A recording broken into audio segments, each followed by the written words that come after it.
For our earliest ancestors, time functioned as an unpredictable, invisible force that dictated survival.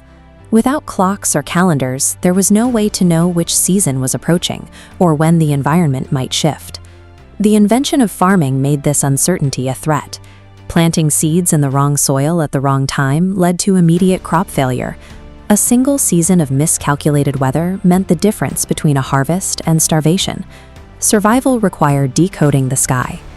In the caves of the modern-day Congo, early humans used the Ishango bone to track the moon's 29.5-day cycle. They were mapping cosmic patterns long before the rise of the first civilizations. Stonehenge likely served a similar purpose on a massive scale. Research indicates these megaliths functioned as a perpetual solar calculator designed to pin down the 365-day cycle of the sun and the arrival of the solstices. These early efforts served as a defense mechanism. By tracking celestial movements, humans pinned the chaotic rhythms of nature into predictable, mathematically sound patterns. However, the universe contains a deep mathematical misalignment. A year composed of 12 lunar cycles lasts exactly 354 days, but the physical seasons are driven by the sun, which takes the Earth approximately 365 days to orbit. This creates a discrepancy. The gap between the lunar and solar tracks grows by exactly 11 days every year. Over 15 years, this error compounds. A calendar following only the moon would signal the start of a summer harvest in the middle of winter. To maintain a stable food supply, civilizations had to resolve this discrepancy. This pressure led to two radically different engineering solutions on opposite sides of the globe.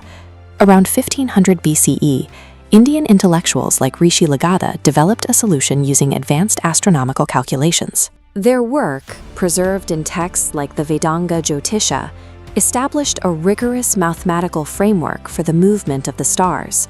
Their solution, known as Adik Mas, calculates the exact drift and inserts an extra month into the calendar every 32.5 months. This acted as an auto-correcting loop.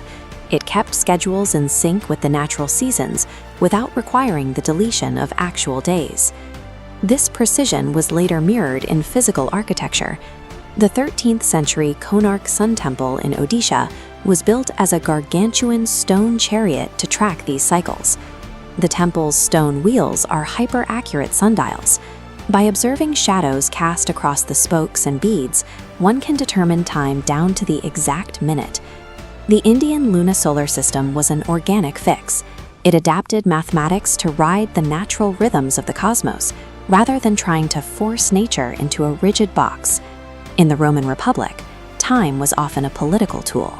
Priests manipulated the calendar, lengthening or shortening the year to keep their allies in office or force enemies out of power. Julius Caesar attempted to end this chaos in 46 BC by mandating the Julian calendar. He established a 365-day year and introduced the leap year. But the math was slightly off. Caesar's astronomers calculated the solar year at 365.25 days, missing the actual duration by 11 minutes and 4 seconds. That error compounded annually.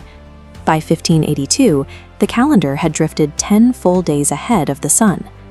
To fix the alignment, Pope Gregory XIII issued a radical decree. He simply deleted 10 days from history. People went to bed on October 4th and woke up on October 15th. The sudden jump sparked riots across Europe as citizens feared their lives had been shortened or their wages stolen. The Western solution relied on political authority and brute force.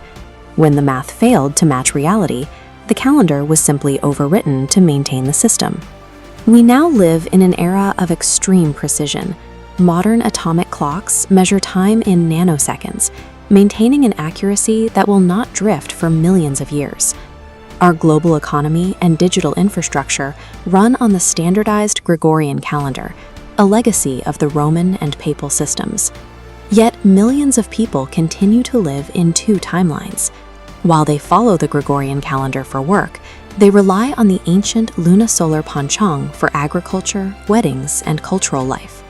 This dual system persists because the ancient mathematical framework remains tied to the organic, cosmic rhythm of the Earth, providing a connection that corporate schedules do not. The date on a phone is more than a digital number. It is a record of a scientific struggle to understand the universe and human civilization's long-standing effort to master the flow of time.